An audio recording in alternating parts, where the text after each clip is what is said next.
coming to you in over a month on a hot Colorado day. I know everywhere is hot, so I'm not complaining. I love it. I love the heat. I love the cold. I love the heat, so I'm all good. Hi everybody. It has been so long since we have talked to you. Hi Grandma. Just saw you a little bit ago. So, a lot has been going on around here, and I just haven't been at the point where I wanted to make a video and edit and upload it. But Colt asked me 5 times a day, hey Mom, are we gonna make a video? Hey Mom, are we gonna make a video? Hey Mom, did you make a video? Hey Mom, did you delete your old videos to make a new video? No, I haven't done any of that. But he finally bothered me enough yesterday that I was like, you know what? Make a video. He uploaded his own little one on his own little channel, and I'm gonna go ahead and make ours because it's been way too long. I did this last year where I was making videos. I was trying to be consistent with it, and I just fell off a cliff. Life happens, stuff happens. This is just for fun. If I have some viewers, great. Ultimately, this is for Grandma and everybody to say hello.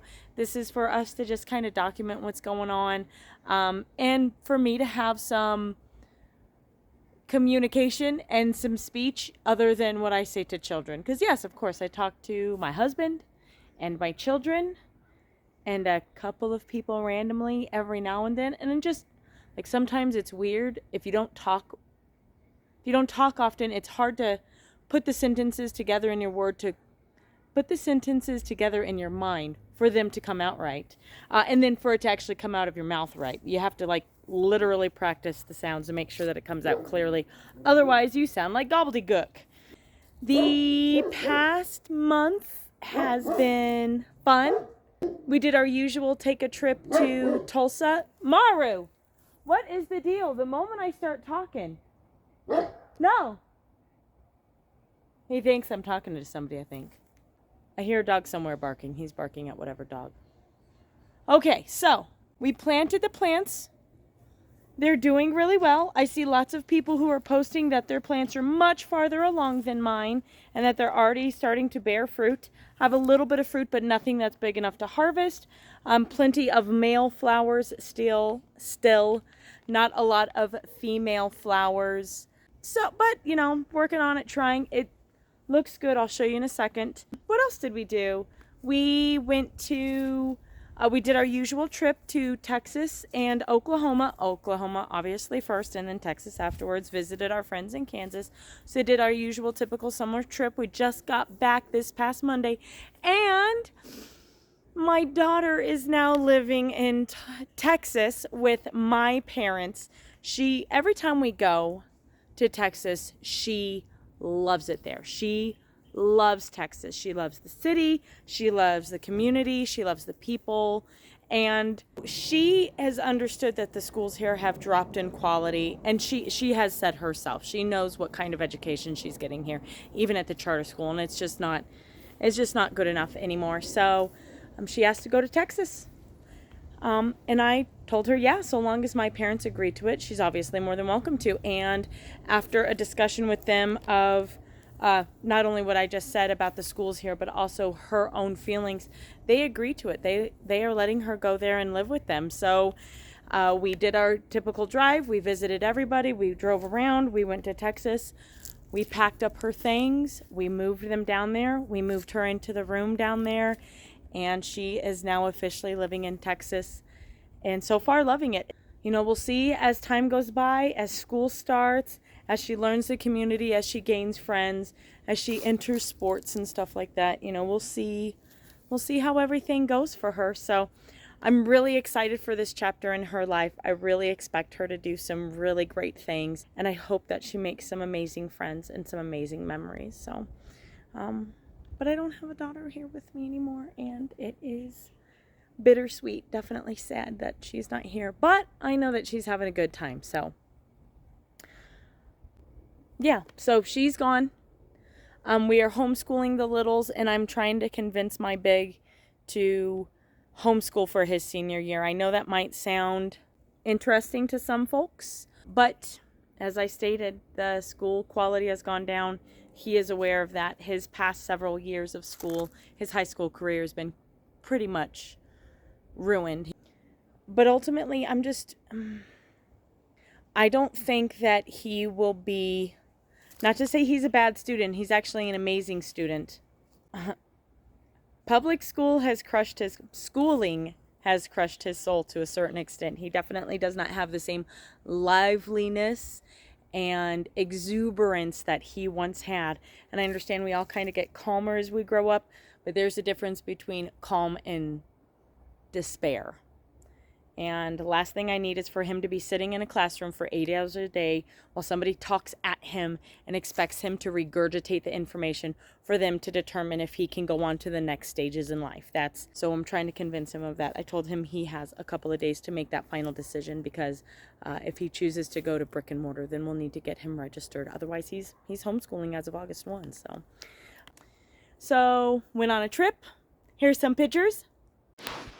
So first we wanted to find a place that was indoors and found this amazing art location in Tulsa, and stayed at a little home. The boys played, went to an indoor pizza place with an arcade, went to the Gathering Place, which is absolutely amazing. Please go to Tulsa just to go to the Gathering Place. It's a free outdoor playground and we love it every time.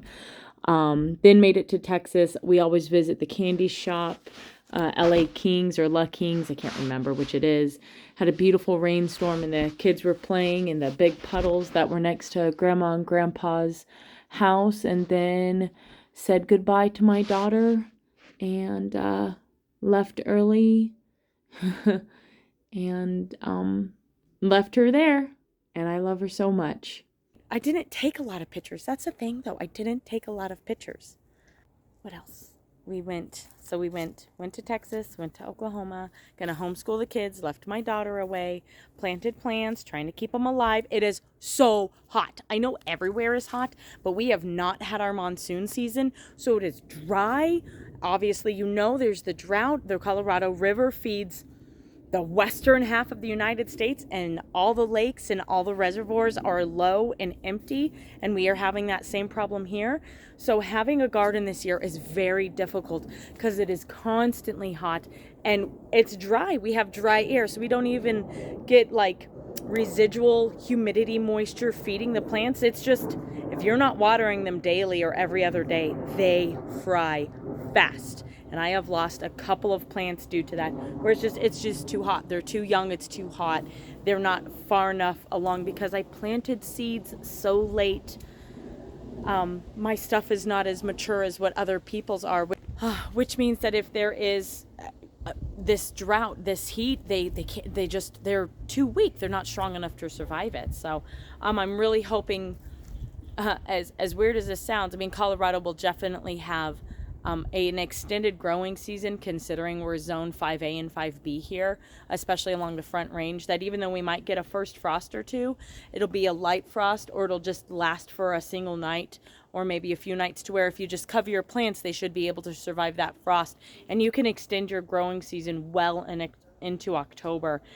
So I'm hoping that we kind of have one of those seasons where it is warm enough that I can extend that growing season out to make sure that I'm getting fruit out of this. Otherwise, if we have our first frost in September and it's really cold quickly, I don't know how much I'm getting out of this, to put all this work into these plants to help them survive and grow, and then to not actually bear any fruit, or bear not as much fruit, because like everybody else, we are not rich. We do not have a lot of money. My husband is the sole income, and he makes good money.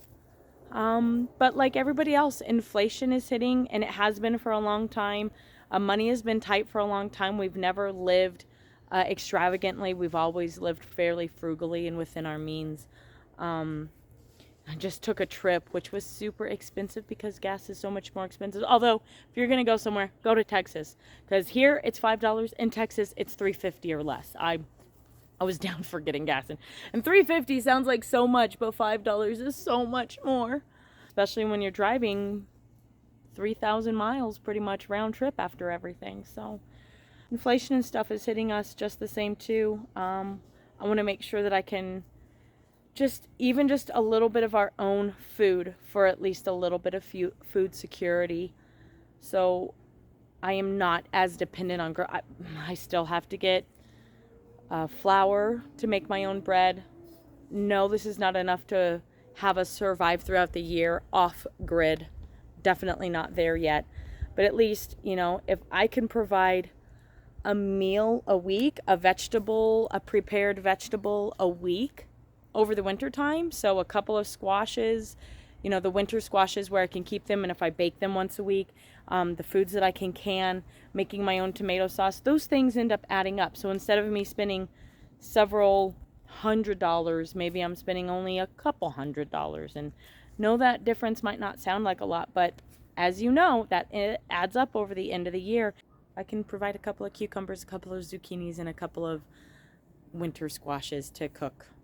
Well, at least that helps a little. So let's take a look at how everything is now. Alrighty, so this is our potato area. I keep trying to put stuff down and it's just so dry it's going, but I know last year I had great potatoes and they turned out really well. I need to come in water. It's never dropped below 75 last night. And I know other places around here you guys get to 80s and stuff, but you stay in the 80s at night in those hotter places. But Colorado, we at least drop a little bit, and we don't have AC, so any temperature drop is fine. So you can see my squashes and zucchinis, they're starting to get pretty good sized. And this is all of my these are the eating and pickling cucumbers along here. They're doing fabulously, and I actually do have a couple of fruit bearing right here. Let's see if you can see that guy. There he is. Oh, I got a kitty cat. You joining me, kitty? Hi, kitty. Sam. Sam, kitty. So the kids decided, we ended up buying some plants from our local nursery when everything was on sale, knowing that it was getting close to the end of the season, and the kids really wanted some purple broccolis or some purple cauliflowers. So we got a couple of purple cauliflowers. They're little. I don't know if I'm going to get anything out of them, but why not try? This is one of the eggplant plants. It's my first time trying eggplant. I know they're not as far as long as what they should be, but I know they like the heat and lots of moisture. So we'll see what we get out of them. So we got our cucumbers and zucchinis and squashes. I had so many squashes that I ended up having to put some here in my walkway. So I didn't expect all of them to seed, and they did. So I didn't want to throw them away. So I got some in here. I got my tomato plants, a variety. I have no idea which one is which. We'll figure out which ones are cherries, which one are big guys. Oh, kitty cat came in. I don't know which one are big tomatoes, small tomatoes, cherry tomatoes, black tomatoes. I have no idea. And the grasshoppers this year, I don't know if you guys are having problems with the grasshoppers this year, but oh my goodness, it is so dry. They are eating the plants everywhere. It is so hard to keep them going. So like here you can see this was one that we planted. It's way far behind, but then these big ones, we got male flowers everywhere, but not necessarily female flowers. And this area right here is all of our lemon cucumbers. So we're really excited to get some lemon cucumbers this year. I don't really see any fruit bearing, but hopefully it starts soon. And these are all of our tomatillos. Tomatillos are going nice. Another squash that I had to put into the ground. Another tomato that's doing really nicely. Got a couple of cabbages inside of here. And then I put some beans in the ground and they are stunted. The heat is just, I put them in a long time ago. It took them a while to sprout, a while to get high. And then that's all I've gotten out of them. This entire area I planted with celery and onion. Not a single one sprouted.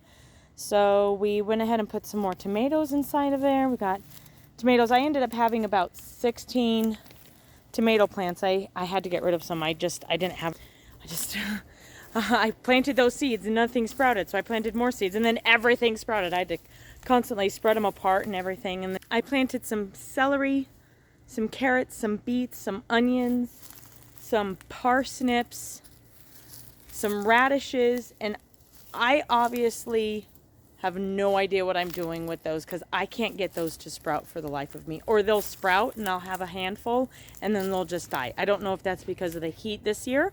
I know that a lot of those are happier in cold weather. So if anything, I should plant them now so they're ready for the cool but I feel that I'm going to be sprouting them too early if I sprout them now, because it's going to be hot. We're about to hit August, and August is dry and hot in Denver. There is no rain. We went last year the entire month of August without a single drop of rain, and it went well into September. So any water we got was water I was putting on there, and it did not drop temperature at nights until early October. So if I want beets or something, to me, I shouldn't be planting them until late August. So they sprout in September, October. They sprout in September and they're ready by October or November when that temperature drops. Because I know those are cool weather plants that really want to do stuff in cool weather. I don't know, but I just cannot. Come on, kitty. Come on. I just cannot get those to sprout and stay. I can't. I don't know what I'm doing. So, yeah, we still got the front garden. That's going really well. The community garden died. The grasshoppers ripped it to shreds. I put fencing. I put all sorts of stuff. I was doing diatomaceous earth. I was doing neem oil, all that kind of stuff. Didn't matter. Flour, all the tricks. Didn't matter. They got eaten away. The community garden is gone. A single watermelon has survived, and it is very young, and I doubt anything's going to come out of it. But other than that, hanging out in the heat, gotta water the plants because of the heat. Yeah. Oh, well. Well, that's not good. You need to get out. We need to get it out of the water. You can't have poopy water. We need to get new water then. You can't have poopy water. We'll get you new water. We'll get you some new water. Let's turn it on. All right, so yeah, we'll check out the front garden next time. But there was my little tour of my back garden. It's going well enough, and yeah, we'll check you later. Everybody have a great day. Go catch your piece of the rising sun. I'm gonna keep getting up at 5:30 to let my chickens out and go catch mine. Bye, y'all.